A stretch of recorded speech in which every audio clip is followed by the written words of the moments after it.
efendim yarımsın Şurası minaşım dira yapınsam Bir zar izleyen efendim yarımsın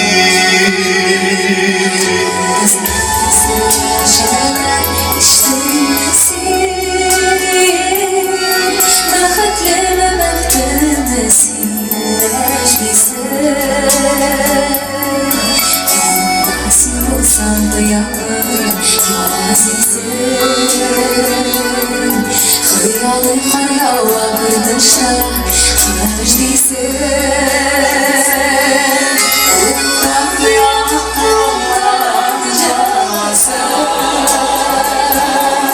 Ciddan yağmurdan karvakıt saklasın Şurası bir başım bira yakınsan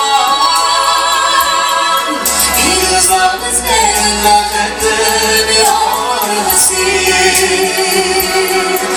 Şurası bir başım bira yakınsan Bir uzağız benimle efendim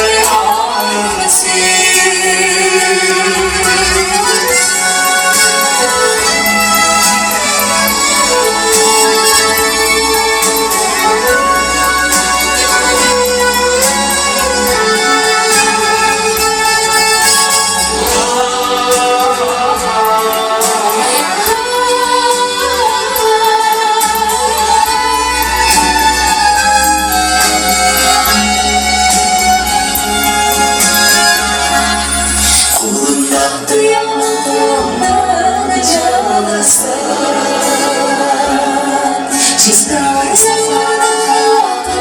saklasın Şurası bir başım dira yakınsan Yine zorlu senin efendim yarımsın Şurası bir başım dira yakınsan Yine zorlu senin efendim yarımsın Bir kızımız benim efendim yarımsın